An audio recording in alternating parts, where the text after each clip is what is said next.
We are unabashed, huge nonprofit geeks that sweat the details, pay attention to when, I don't know, say 1.4 million nonprofit pages are created through these shadow donation pages. And it popped up on our radar. And I really have to give the credit to Nick here, who was analyzing this on behalf of a number of our clients, looking at SEO. And, let's just start with the beginning, Nick. What did you find originally, and what is going on with these GoFundMe shadow donation pages? Yeah, George, that's a great point. So I just want to shout out ABC 7 out in California. I just happened to stumble across a video at about 6 a.m. Last week scrolling on TikTok, where a local nonprofit realized they had a page set up by GoFundMe actively soliciting donations that they both were not aware of and didn't consent to. And I kind of, went about my day. I got coffee, and about 3 hours later, I thought to myself, man, that's crazy. Is that true? And I started going through the list, George, of our clients, and I started typing in their names. And I could see on GoFundMe's website that I'd say the majority of our clients had GoFundMe live, active fundraising, donate to said organization pages listed. And George, I know that GoFundMe has worked with nonprofits for years, right? Like it's not new. It's, nonprofits have been able to participate in this system. But what really struck out to me was at the bottom of these pages, there was a little notice, and it said, affiliated with this organization, claim this page. And it made me think to myself, does that mean these organizations have not claimed this page? Does that mean they didn't build this? Does that mean they didn't consent to this? And George, the answer is yes, all of those things. So at some point in 2025, GoFundMe auto-generated donation pages for, we think, based on reporting, 1.4 million US nonprofits using some combination of IRS and PayPal giving data. And George, they did this without any outreach or without any consent from these organizations. So over the past couple of days, for many of us in the nonprofit fundraising community, we've kind of been searching to see if pages have been created for organizations we're affiliated with. And lo and behold, more often than not, the answer is yes, unbeknownst to the organizations. And George, here's the crazy thing. They were actively soliciting live donations from real people with real money through a donate form. I get this, George, at the time, which is just several days ago, had a default tip for GoFundMe listed at 16.5%. You could move that slider up or down, but this, George, felt like a violation. At the very least, this felt like a violation of trust for organizations. George, there's a ton of risk we can talk about here, but just at the top, why don't you fill us in at what you were thinking as we were trying to figure out what was happening here? Well, this was like the sort of sequel to the Fast and the Furious, but it's like the Fast and the Philanthropic, where they move fast, break things. It's just marketing, right, to grab this list and auto-generate pages. And there's a lot of second order and third order effects, but staying with the sort of facts as they were, it became very clear to me the scale of this and the damage that could be done. And they're using the organization's logo. They're pulling in public information and then compressing it. I even have examples where they have incorrect information, literally the wrong website for a foundation I run, publicly out there. And to claim that page, as you mentioned, right, it's a clever, I will use loosely, marketing tactic to force a bunch of people to become users to claim what is theirs, which is their brand and the permission to donate to them, right? So I now have the permission to go through a 2-day review process. I need to have certain documents. I need to have a domain that matches that domain. And by the way, the one they have listed on my page is just a made up organization. It doesn't even go to anything affiliated with the organization. It goes to a random YouTube account. So let's park that for a second, that this is, I'd say a marketing strategy gone a bit wrong. and say that, like, yeah, they came out with that public statement on October 21st, as far as I could see on LinkedIn, saying that, hey, we're going to reduce now the tip. We see that you're angry. We see we did something wrong. They didn't apologize. To be clear, it's not like we apologize for doing this. Like, they say that they announced it at certain conferences. They announced it back in March to create donation pages and processing. And they do it under the narrative that, it's giving access to the millions of dollars and users in their system.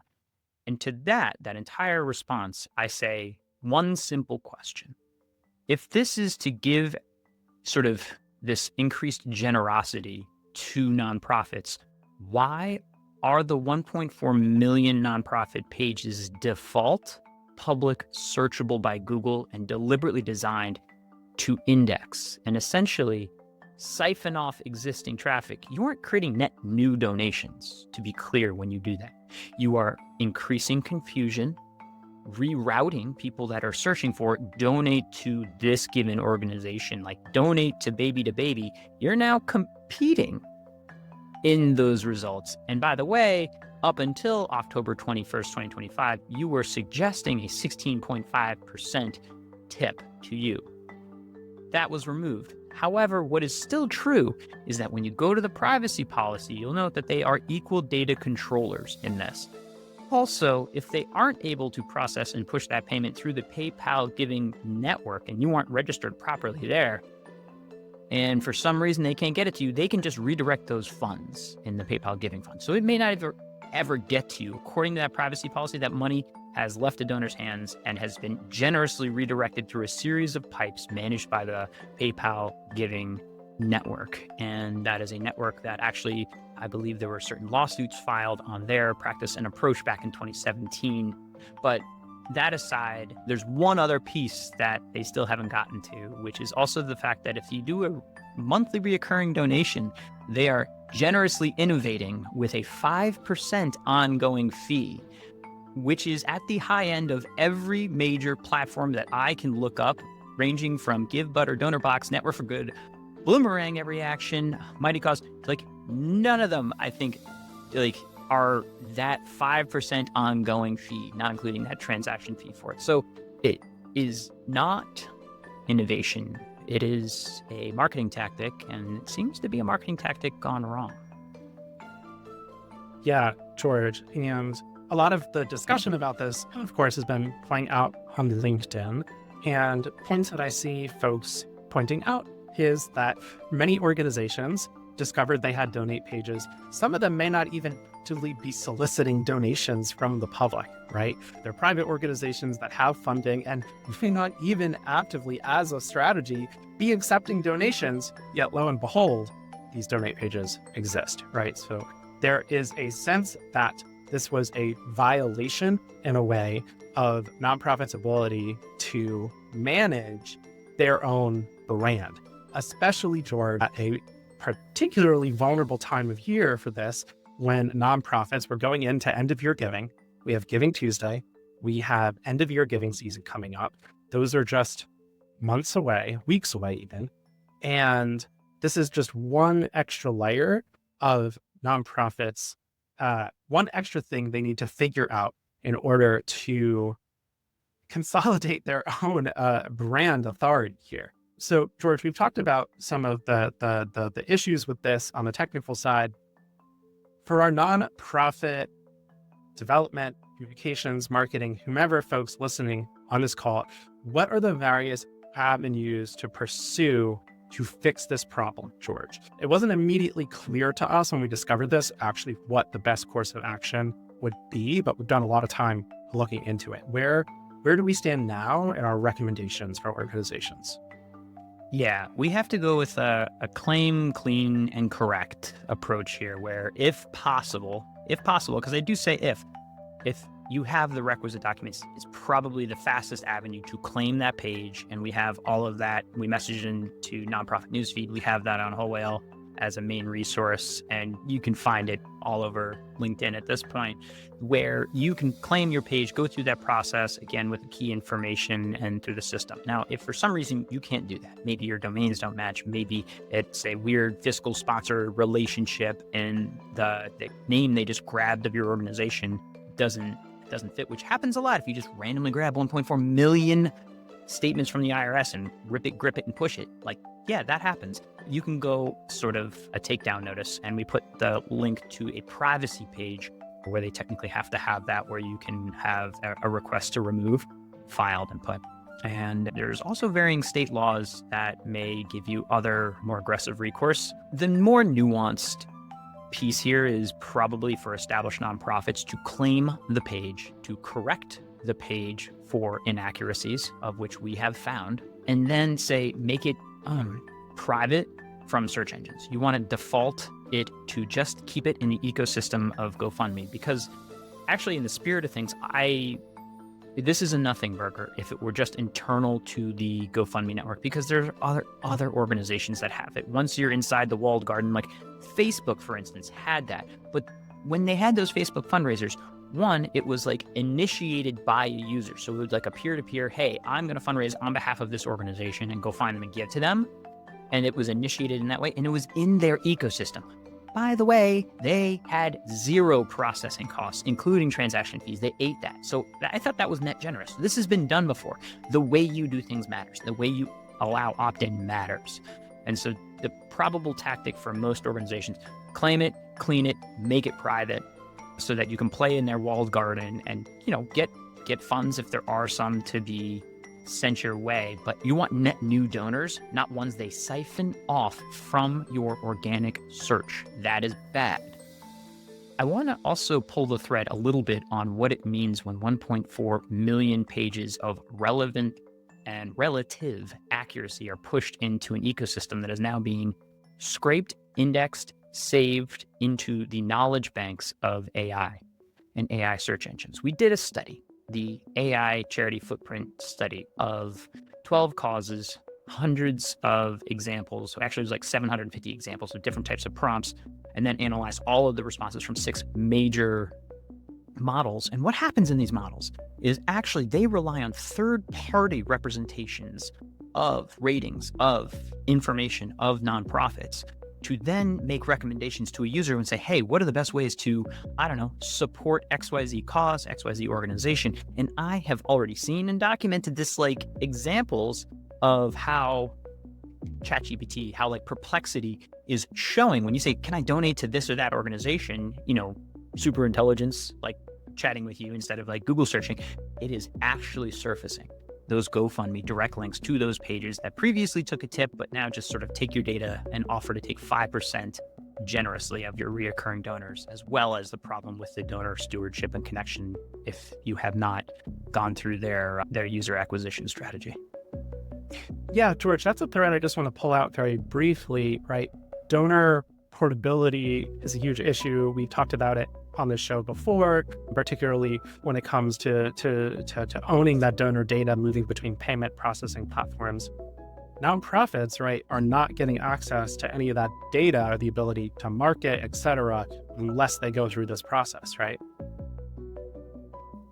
You get zero data if you don't go through that sort of user conveyor belt of claiming the page and going in there. And even after you do, you get dual controller access to the data that come through that, and sort of limited controls of that, which, I could quote right now of that, but you should look through the limitations on that on the FAQ, such as like not being able to issue refunds in a direct way, limited ways of, saying thank you, and how you want to appreciate that donor are limited.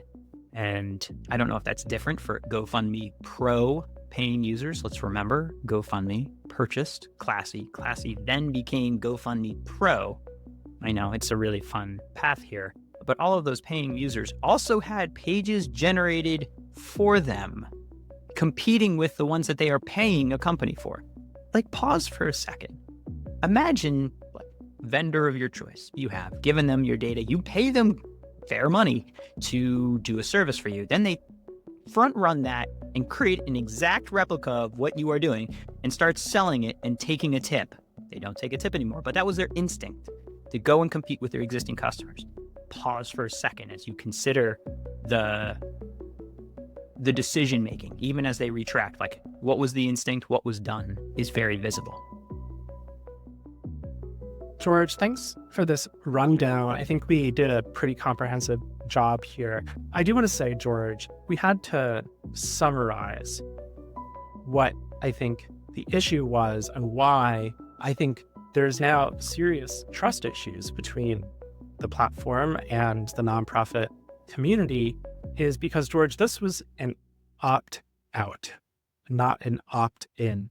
There was no permission asked, and nobody said, yes, that's a good idea, go forward and do this, right? They basically force you to opt out, to actually opt in first before you can opt out. And I think, George, I'm really happy that the conversation's moved in this way because we're at a point where we're starting to think critically about how we want the still, in the grand scheme of things, relatively nascent internet to be governed, right? We want sites to ask us for permission before doing things, right? That's where every privacy law and regulation is going towards. And that ethos was, I think, violated here in a pretty big way. Is that kind of just a fair assertion, and why perhaps the way that they went about doing this felt, even if the downstream results weren't as severe, why it felt and emotionally feels particularly violative to the nonprofit community?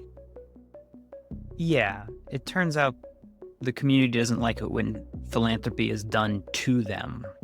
We're going to do so much good to you, you're going to beg us to stop. You're right. Doing things with the community, opt in. There are ways to innovate. Please innovate. It desperately needs it. We've seen donations decline over the years and participation wane. We need great ideas. We need innovation. This is not that. This is predatory. The other thing that I'll say is like maybe you see me on LinkedIn sometimes being a little hyperbolic. I'm not a stranger to getting a little rage baity, and I apologize for that. But also, please acknowledge also the role of feedback, right?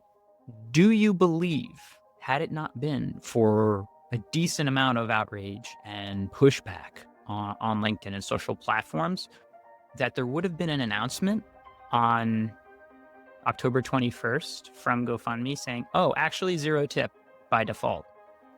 I posit that no. Also, what happens when the next GoFundMe, right? Fast and the Philanthropic 16 movie comes out? What happens to the search results? What happens to your brand as it wades into the market of find me and give to me because of the work we do, because of our trust, because of our, standing in the community? What happens when there are not just, 1 or 2 competing things out there, but 27 Fast and Philanthropic movies playing? You don't really need that big an imagination to realize, like, oh, wait a minute. If they get away with this in doing this, what's stopping me right now from doing it? Because I know how to code this. I could code this in a weekend, to be honest. Like, every marketer is quietly watching. Every platform's quietly watching. And I kid you not, I could pull the entire IRS list. I could easily do this, augment it with AI. I'd build a massive sort of series of spreadsheets by cause. I would do a better job indexing than they do. I would actually use it in a cause directory first. So I'd tag it, and then I'd create the nonprofit so I could get better leverage on their SEO. I would augment their content a bit more, and I would generate 1.4 million pages, and I would run processing through it. I could route it through PayPal giving, and that's a weekend project for me. So I want to pause for a second and be like, why are you getting so angry? It's because I don't want another freaking movie made of this. I'm tired of watching the first one. I don't need 27 more.